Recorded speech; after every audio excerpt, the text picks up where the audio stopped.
ഈ ഒരു മിനിസ്ട്രിയിൽ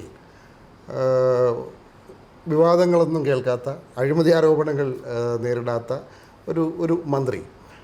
അപ്പോൾ ഒരു പൊതുപ്രവർത്തനം എന്നുള്ള നിലയിൽ എല്ലാവർക്കും സ്വീകാര്യമാണ് മിനിസ്റ്ററുടെ ഇടപെടലുകളെല്ലാം തന്നെ.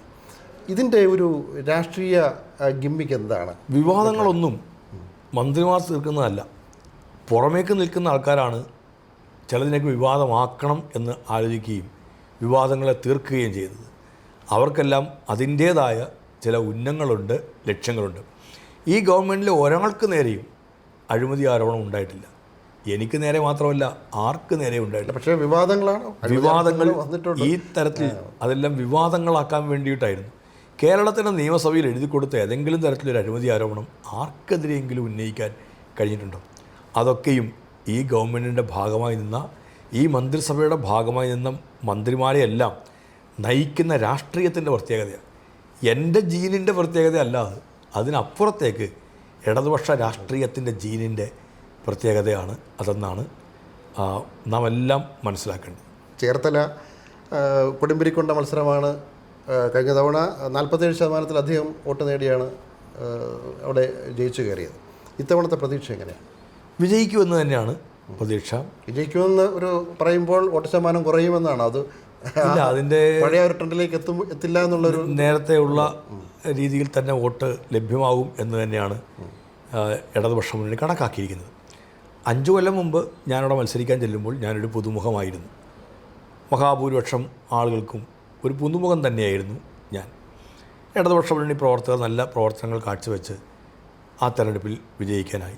6100ഓളം വോട്ടുകളുടെ ഭൂരിപക്ഷത്തിനാണ് അന്ന് വിജയിച്ചത്. 5 കൊല്ലക്കാലത്തെ പ്രവർത്തനം കൂടി വിലയിരുത്തിക്കൊണ്ട് ഇത്തവണ വോട്ട് രേഖപ്പെടുത്തുന്ന ആളുകൾ ഇടതുപക്ഷ ജനാധിപത്യത്തിൻ്റെ സ്ഥാനാർത്ഥിയായി എനിക്ക് കൂടുതൽ വോട്ടുകൾ ഉണ്ടാവും, അല്ലെങ്കിൽ കൂടുതൽ പേരുടെ വോട്ടുകൾ ലഭ്യമാവും എന്നാണ് ഞാൻ സ്ഥാനാർത്ഥി എന്ന തരത്തിൽ എൻ്റെ ഒരു ധാരണ. ഇടതുപക്ഷ മുന്നണി പ്രവർത്തകരുടെ കണക്കുകൂട്ടലും അങ്ങനെയാണ്. അതായത് ഈ LDFൻ്റെ മുഴുവൻ സംവിധാനവും CPI സ്ഥാനാർത്ഥികൾക്ക് വേണ്ടി, പ്രത്യേകിച്ചും താങ്കൾക്കൊക്കെ വേണ്ടി പ്രവർത്തിച്ചു എന്നുള്ള ഉത്തമ ബോധ്യമുണ്ട്. തീർച്ചയായിട്ടും തെരഞ്ഞെടുപ്പ് അങ്ങനെയല്ലേ. അല്ല, പലപ്പോഴും ചില അലിഗേഷൻസ് അങ്ങനെ കേൾക്കുന്നു. CPIക്കിട്ട് പണി കൊടുക്കാൻ CPI ശ്രമിക്കുന്നു എന്നടക്കമുള്ള ചില കാര്യങ്ങൾ. അങ്ങനെ പണി കൊടുത്തിരുന്നു എങ്കിൽ 2016 ഗവൺമെൻറ് ഉണ്ടാകുമായിരുന്നില്ല. അങ്ങനെ പണി കൊടുത്തിരുന്നു എങ്കിൽ 2021 ഗവൺമെൻറ് ഉണ്ടാകുമായിരുന്നില്ല. താഴെയൊക്കെ ചിലപ്പോൾ എവിടെയെങ്കിലും ചില അഭിപ്രായ വ്യത്യാസങ്ങളൊക്കെ ഉണ്ടാവും. പക്ഷേ ഇരുമ്പ് വഴുക്കുമ്പോൾ ഭാര്യയും ഭർത്താവും ഒറ്റക്കെട്ടായി നിന്ന് അത് റെഡിയാക്കാൻ വേണ്ടി നിൽക്കും എന്ന് പറയുന്നത് പോലെയാണ്. തെരഞ്ഞെടുപ്പ് എടുക്കുമ്പോൾ ഞങ്ങളുടെ എല്ലാ മനസ്സിൽ ഒറ്റ ചിന്ത മാത്രമേ ഉള്ളൂ, LDFനെ വിജയിപ്പിക്കുക. ഒരു സംഘടനാ രാഷ്ട്രീയത്തെക്കുറിച്ച് പറയുമ്പോൾ ശ്രീനാദേവി കുഞ്ഞമ്മയെ പോലുള്ള ശക്തമായിട്ടുള്ള ആൾക്കാർ CPIയുടെ ഒരു അസറ്റായിരുന്നു. അത് കോൺഗ്രസ്സിലേക്ക് വന്നതിന് ശേഷമാണ് അവരുടെ ആ ഒരു പ്രാഗൽഭ്യം എന്താണെന്ന് പൊതുസമൂഹം അറിയുന്നത്, സോഷ്യൽ മീഡിയകളിലൂടെയുള്ള അവരുടെ പ്രസംഗങ്ങൾ, പ്രവർത്തനങ്ങൾ ഒക്കെ തന്നെ. അപ്പോൾ അത്തരത്തിലുള്ള വനിതാ നേതാക്കളെയൊക്കെ വളർത്തിക്കൊണ്ടുവരുന്നതിന് വേണ്ടിവരും ചില വിട്ടുവീഴ്ചകൾ ചെയ്യുന്നതിന് മുതിരാതെ CPI കടും നിലപാടിലേക്കൊക്കെ പോയി എന്നുള്ള ഒരു ആക്ഷേപം നിലനിൽക്കുന്നുണ്ട്. അത് എത്രത്തോളം സത്യമാണത്? അത് അങ്ങനൊരു കാര്യങ്ങൾ ശരിയല്ല. പരമാവധി ഇങ്ങനെയുള്ള ആളുകളെല്ലാം ഉയർത്തിക്കൊണ്ടും വളർത്തിക്കൊണ്ടും വരേണ്ടത് അത്യന്താപേക്ഷിതമാണെന്ന അഭിപ്രായമാണ് കമ്മ്യൂണിസ്റ്റ് പാർട്ടിക്കുള്ളത്. അതിൻ്റെ അടിസ്ഥാനത്തിലാണ് ശ്രീനാദേവി കുഞ്ഞമ്മയെ പോലുള്ള ആളുകൾക്ക് പരിഗണനയും കമ്മ്യൂണിസ്റ്റ് പാർട്ടി ഭാഗത്തു നിന്ന് ഉണ്ടായത്.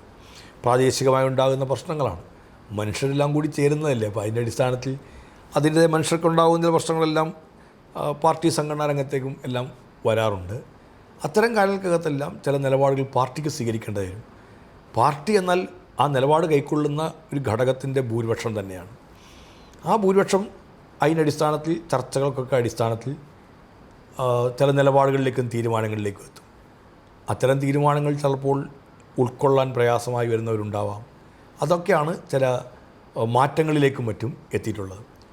പക്ഷേ എന്നാൽ കമ്മ്യൂണിസ്റ്റ് പാർട്ടിയുടെ നിലപാട് ചെറുപ്പക്കാരായ, വനിതകളായ, ചെറുപ്പക്കാരികളായ ആളുകളെ ഉൾപ്പെടെയുള്ളവരെ നല്ലവണ്ണം പ്രൊമോട്ട് ചെയ്ത് ഈ രംഗത്തേക്കെല്ലാം എത്തിക്കണം എന്ന് തന്നെയാണ്. ദേശീയ രാഷ്ട്രീയത്തെക്കുറിച്ച് പറയുമ്പോൾ ഇപ്പോൾ BJP ശക്തമായി ഇപ്പോൾ ഒരു നിലപാടെടുത്തിരിക്കുന്ന സ്ത്രീ സംവരണവുമായി ബന്ധപ്പെട്ട അതൊക്കെ ഒരു CPIയുടെ തന്നെ ഒരു മന്ത്രി എന്നുള്ള നിലയിൽ അതിൻ്റെ ഒരു ദേശീയ നിലപാട് എങ്ങനെയാണ്? സ്ത്രീ സംവരണത്തെക്കുറിച്ച് ഇവർക്കാർക്കും ഒരു പ്രത്യേകമായ ആഭിമുഖ്യമോ താല്പര്യമോ ഇല്ല എന്നുള്ളത് നമുക്കെല്ലാം പകൽ പോലെ വെളിവാകുന്ന കാര്യമാണ്. എന്നാൽ ഇതെല്ലാം ഇടയ്ക്കിടയ്ക്കെല്ലാം എടുത്തുപയോഗിക്കാൻ നോക്കുകയും അതിനുവേണ്ടി പാകപ്പെടുത്തുന്ന തരത്തിലുള്ള പദ്ധതികളെ കൊണ്ടുവരികയും ചെയ്യുന്നതിനപ്പുറത്തേക്കുള്ള ആത്മാർത്ഥത ഇവരുടെ ആരുടെയും ഭാഗത്ത് ഉണ്ടായിട്ടില്ല. പാർലമെൻറ്റ് മണ്ഡലങ്ങളുടെ എണ്ണം വർദ്ധിപ്പിച്ച് നമുക്കിതിനൊന്ന് മാറ്റാം എന്നാണ്. സ്ത്രീ സംവരണത്തിൻ്റെ പേരിൽ ഇന്ത്യയുടെ രാഷ്ട്രീയ ഭൂപടത്തിൻ്റെ അതിർവരമ്പുകൾ മാറ്റാൻ നടത്തിയ ആ നീക്കം ഒരു ജനാധിപത്യ രാജ്യത്തിന്, പുരോഗമന നാടിന് ഭൂഷണമായ ഒന്നല്ല. രാഷ്ട്രീയ ഭൂപടത്തിൻ്റെ അതിരുകൾ മായ്ക്കാനും തങ്ങൾക്ക് അനുകൂലമായ തരത്തിലേക്ക് ആ രാഷ്ട്രീയ ഭൂപടത്തെ മാറ്റി തീർക്കാനും വേണ്ടിയിട്ടാണ് ശ്രീ നരേന്ദ്രമോദിയുടെയും ആ ഗവൺമെൻറ്റിൻ്റെയും ആ തീരുമാനം. വനിതാ സംവരണത്തിലുള്ള ആത്മാർത്ഥതയല്ല പ്രകടമാക്കിയത്, അധികാര കസേരയോടുള്ള ആർത്തി മാത്രമാണ്. അതുകൊണ്ടാണ് ഞങ്ങളതിനെ എതിർക്കുന്ന തരത്തിലേക്ക് എത്തിയത്. ഇപ്പോൾ വളരെ സജീവമായി മാധ്യമലോകത്തും അതുപോലെ തന്നെ രാഷ്ട്രീയ ലോകത്തും ചർച്ച ചെയ്യുന്ന വിഷയമാണ് വയനാട് പുനരധിവാസവുമായി ബന്ധപ്പെട്ട്. അത് CPIക്ക് വലിയ റോളുള്ള ഒരിടം കൂടിയാണ്. റവന്യൂ വകുപ്പിൻ്റെയും ഇടയ്ക്ക് തന്നെ ഒരു വിവാദമായി മന്ത്രി അവിടെ പോയതും, മന്ത്രി ശ്രീ രാജൻ അവിടെ പോവുകയും വിള്ളലൊക്കെ മായ്ക്കുന്നതും ഒക്കെ വളരെ വിവാദമായ സംഭവമാണ്. എന്തുകൊണ്ടാണ് ഇത്രത്തോളം സർക്കാരിൻ്റെ ഭാഗത്തുനിന്ന് ഒരു കാലതാമസമുണ്ടായെന്ന് സാധാരണ തന്നെ ജനം ചോദിക്കുന്നു. മുസ്ലിം ലീഗ് അവരുടെ വീടുകളിൽ തന്നെ ആൾക്കാർ ഇപ്പോൾ താമസിച്ചു തുടങ്ങിയിരിക്കുന്നു. എവിടെയെങ്കിലും ഒരു പാളിച്ച പറ്റിയതായിട്ടുള്ള ഒരു തോന്നലുണ്ടോ, വിലയിരുത്തലുണ്ടോ? ഒന്ന് ആദ്യം പറഞ്ഞല്ലോ, സഹോദരൻ രാജൻ അവിടെ പോയി വിള്ളൽ ഉണ്ട് പറഞ്ഞു. അവിടെ വരച്ചു വെച്ച വരകളെ മുഴുവൻ വിള്ളലുകളാക്കി ചിത്രീകരിക്കുന്നതായിരുന്നു. അത് മാർക്ക് ചെയ്തതല്ലേ. ഈ മാർക്കിനെയും കൂടി വിള്ളലാണ് എന്ന്, അല്ലെങ്കിൽ അവിടെ ഉണ്ടാക്കിയ ഒരു ചെറിയൊരു ക്രാക്ക് ആയിരിക്കാം, അതിനെ അങ്ങനെയാണ് എന്ന് വരുത്തി, എല്ലാം വിള്ളലാണ് എന്ന് വരുത്തി തീർക്കാനുള്ളൊരു ബോധപൂർവമായ നീക്കം നടന്നു. എന്താണ് ഇവിടെ സംഭവിച്ചിരിക്കുന്നത്? ഈ കാണുന്നതെല്ലാം വിള്ളലാണ് എന്ന് പറഞ്ഞപ്പോഴാണ് സഖാവ് രാജൻ അവിടെ കയറി നിന്ന് അത് തൂത്ത് തുടച്ച് കാണിച്ചപ്പോൾ ആ മാർക്ക് ചെയ്തത് മാറുന്നത്. രണ്ടാമത്തെ പ്രശ്നം, അവിടെ ഉണ്ടായിരിക്കുന്ന ഒരു ഡിഫക്റ്റ് ഉണ്ടോ? അവിടെ ഇത്രയും വീടുകൾ പണിതതിനകത്ത് ഒരു വീടിനോ അല്ലെങ്കിൽ 2 വീടിനോ ഒരു ഡിഫക്റ്റ് ഉണ്ടായിട്ടുണ്ടെങ്കിൽ ഇവർക്ക് പൂർണ്ണമായ അർത്ഥത്തിലേക്ക് അത് കൈമാറുന്നതിന് മുന്നോടിയായി അത് പരിഹരിക്കേണ്ട ഉത്തരവാദിത്വം അത് നിർമ്മിക്കുന്നവർക്കുണ്ട്. സ്വാഭാവികമായിട്ടിങ്ങനെ സംഭവിക്കാം. അപ്പോൾ അതിനൊരു പരിഹാരമുണ്ടല്ലോ, അവിടെ ഒരു സയൻറ്റിഫിക് ആയൊരു സൊല്യൂഷനുണ്ട്. ആ സൊല്യൂഷൻ ഈ സാങ്കേതിക രംഗത്ത് നിൽക്കുന്ന ആൾക്കാർക്ക് അറിയാവുന്ന കാര്യം, ചെയ്യേണ്ട കാര്യവുമാണ്. അത് ചെയ്തതിന് ശേഷം മാത്രമേ പൂർണ്ണമായ തോതിൽ ഇവർക്ക് കൈമാറുകയുള്ളൂ. ഇത് അതിനുള്ള സമയമോ സന്ദർഭമോ സൗകര്യമോ ചെയ്തു കൊടുക്കുന്ന അല്ലെങ്കിൽ ഒരുക്കുന്നതിനെ കുറിച്ച് ചിന്തിക്കുന്നതിന് അപ്പുറത്തേക്ക് ഇതെല്ലാം മോശമാണ് എന്ന് വരുത്തി തീർക്കുക എന്നുള്ളത് ഒരു വലിയ അജണ്ടയായിരുന്നു. സ്വാഭാവികമായിട്ട് എന്തുകൊണ്ടാണ് ഈ കാലതാമസം ഉണ്ടായത്? അവിടെയാണ് ഇത് ഒരു ഗവൺമെൻറ് ഒരു കാര്യം ചെയ്യുമ്പോഴും ഒരു സ്വകാര്യ വ്യക്തിയോ മറ്റൊരു സംഘടനയോ ഒരു കാര്യം ചെയ്യുമ്പോഴും അത് വ്യത്യാസമായിരിക്കുന്നത്. എനിക്കിപ്പോൾ ഇറങ്ങി ഒരു വണ്ടി വാങ്ങിക്കാനാണെങ്കിൽ എൻ്റെ കയ്യിൽ പണമുണ്ടെങ്കിൽ എനിക്ക് പോയി നേരെ ഒരു ഷോറൂമിൽ പോയി ബുക്ക് ചെയ്യേണ്ട എങ്കിൽ എനിക്ക് നേരെ പോയി വണ്ടി വാങ്ങിക്കാം. എന്നാൽ സർക്കാരിൻ്റെ ഭാഗമായിട്ടുള്ളതാണ് എങ്കിൽ ആ പണം ജനങ്ങളുടെ പണമാണ്. മന്ത്രിക്ക് നേരെ പോയി വണ്ടി വാങ്ങിക്കാൻ ഒക്കില്ല.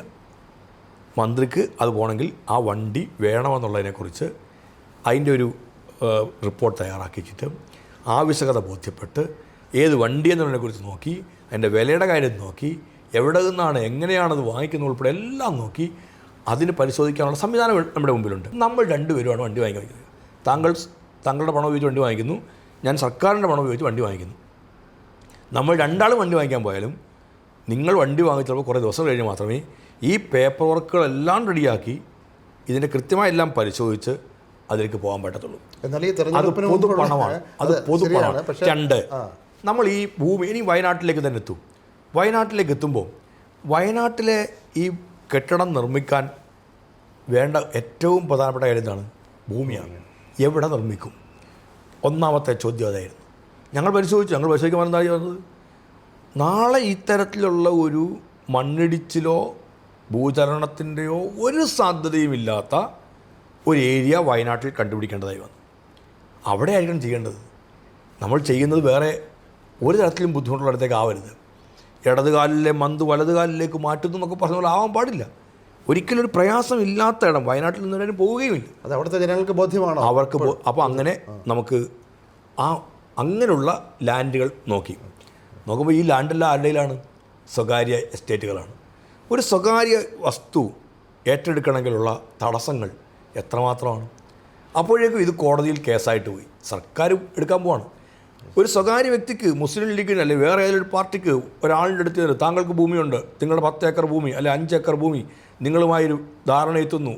ധാരണ വിലയുടെ കാര്യത്തിനകത്തായിരിക്കും. നിങ്ങൾ കൊടുക്കാൻ തയ്യാറാണെങ്കിൽ വില മാത്രം പറഞ്ഞ് ഉറപ്പിച്ചാൽ മതി. ആ വില പറഞ്ഞ് ഉറപ്പിച്ചിട്ട് സബ് രജിസ്ട്രാർ ഓഫീസിൽ പോകുന്നു, നിങ്ങൾ രേഖയെല്ലാം നോക്കുന്നു, പ്രമാണം എല്ലാം നോക്കുന്നു, ഭൂമി പക്കയാണെന്നെല്ലാം മനസ്സിലാക്കുന്നു, പണം കൊടുക്കുന്നു, പ്രമാണം എഴുതുന്നു, നിങ്ങളുടെ പേരിലേക്ക് ഭൂമി ഉണ്ടാകുന്നു, പേരിൽ കൂട്ടി കരമടക്കണേ അടയ്ക്കുന്നു. വിതിൻ 1 വീക്ക് നിങ്ങൾക്ക് നടക്കും. ഗവൺമെൻറ്റിന് അങ്ങനെ വെക്കുക. ഈ നമ്മൾ നിശ്ചയിക്കാൻ നിർമ്മിക്കാൻ തീരുമാനിച്ച വയനാട്ടിലെ ടൗൺഷിപ്പുമായി ബന്ധപ്പെട്ട ഭൂമിയിൽ തന്നെ എത്ര കേസുകൾ, ഈ വസ്തു ഏറ്റെടുക്കാൻ വേണ്ടിയുള്ള ബുദ്ധിമുട്ടുകൾ, അങ്ങനെല്ലാം എടുത്ത് ആ കേസുകളെല്ലാം അതിജീവിച്ച് കോടതിയിലുൾപ്പെടെ ഒരു ഗവൺമെൻറ് ഇച്ഛാശക്തിയോടുകൂടി ഇടപെട്ടിട്ടാണ് ആ ടൗൺഷിപ്പിൻ്റെ നിർമ്മാണത്തിലേക്ക് എത്തുന്നത്.